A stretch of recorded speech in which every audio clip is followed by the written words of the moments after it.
In this video, I'm going to help you to consider what new skills and experiences do you need to prevent a mid-career crisis. My name's David Yeabsley and welcome to the Future Proof Yourself channel. It's all about enabling you to stay relevant and valued for the rest of your working career. So if that sounds of interest and you'd like more content, well, please subscribe and we can work together on your future proofing journey. New skills and experiences. Well, this is the fifth video in a series of 5, all about the mid-career and preventing a mid-career crisis. So that was the first video, as sort of an introduction to that, and to sort of perhaps have a little conversation with ourselves of where it's all going, and what does the future bring us? Because who knows when we're going to be able to retire, and will we have the skills? And will we be relevant, and will we have the right value that we can bring the companies that we're going to be working for, so they want to continue to employ us. So that was the first video in the series of 5. The second one was, sometimes it's good to have a good look in the mirror and think about where we're going, what we're doing, how am I doing, and then start to think about how to keep it all fresh. And perhaps we are sort of losing a bit of passion, enthusiasm. How do we reinvigorate all of that? And the fourth video, which was the last video, is how to get back on track. If we've been dealt some perhaps difficult hands, or perhaps we've had our head in the sands, been a bit of a martyr to the business, it's now time to look after ourselves.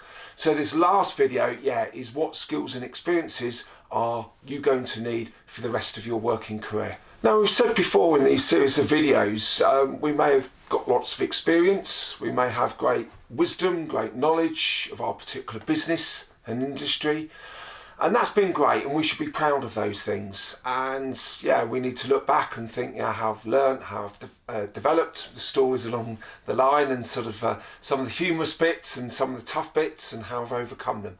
And they're really important to think about, because they can aid us for the future. But we also need to think about and ask ourselves the question, what I've done in the past, is that going to enable me to continue to be successful in the future? And that can be quite a tough conversation, because we all like to think, no, I'm fine, I can crack on doing this, and people are always going to want to employ me. But sometimes we need a bit of a tough love, perhaps going into our network and starting to think about having conversations with people about how they see things.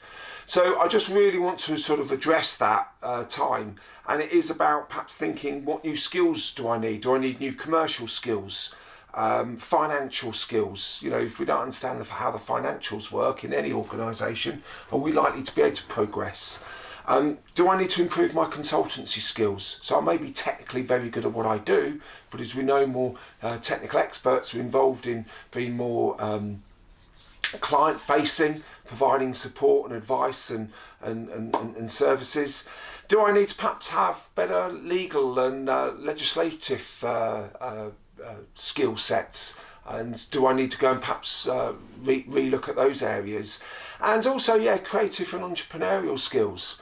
Where do I fit in with those? So it's worth sitting and thinking about what specific areas do I need to develop.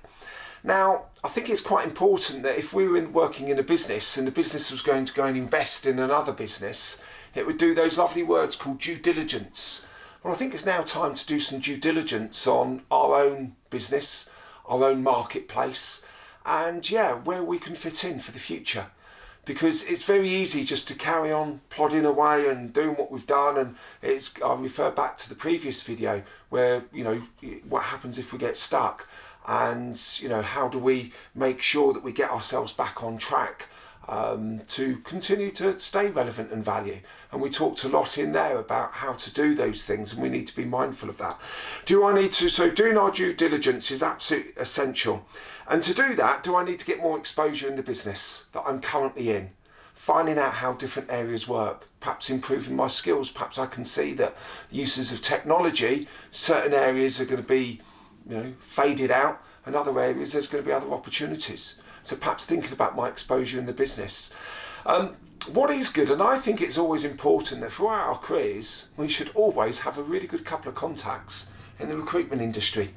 Why? Is because sometimes we need to take them out for a drink, take them out for a coffee, or even lunch if we're feeling a bit flush, and pick their brains. And yeah, finding some good recruitment consultants that you can sort of rely on and say, okay, well, how do you see the markets? What's happening with these companies? What's happening with those companies? Because sometimes they can provide a valuable insight into what's happening that we may potentially miss. Plus also, yeah, talking to our clients a lot more. Not just about the products and services and the solutions we can offer them, but how do they see the world? And that, I think, is really important. Network, well, we're always talking about building our network, which, you know, I've just talked about recruitment consultants and clients. Yeah, we still need to obviously always invest in that. But what about conferences? Oh, I haven't got time for conferences. Oh, I'm far too busy. Yes, I know we are, but it's an investment in yourself. If you can take yourself to a formal face-to-face conference like we used to do, and perhaps we will be doing again soon, or if it's online, it's an investment in yourself to sit there and reflect and think about what people are talking about and network in those types of environments as well. You know, it's never on our to-do list and you're not going to tick it off, but it is a very valuable exercise to do, to create that thinking time. And along with that is to think about, what journals do I need to be reading? How do other people in the marketplace see things? So, you know, I need to sometimes, in some respects, come away from my day-to-day activities to, you know, sort of get out the crystal ball and look at what is going to be in the future.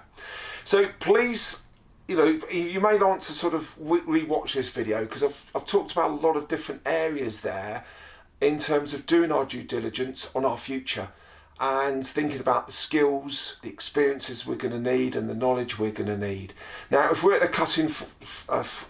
cutting edge of current technology and we see a great, wonderful, bright future, we'll crack on. Keep at it. You're doing a great job. But otherwise, yeah, we perhaps need to look at things from a different perspective. But no head in the sands, no procrastination. It is time for action. So think about the skills and the experiences. So that's the 5 videos. Please check out all the 5 videos in, you know, how to prevent a mid-career crisis. And then you could start planning for the rest of your working career, wherever that decides to go. Or you may decide, you know what, I want to go and do something totally different.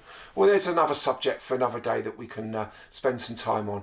And if you want to share any of your thoughts and ideas, or perhaps discuss this with someone, yeah, please give us a shout. More than happy to set up a half-an-hour call with you, just to sort of you know, run through a few areas.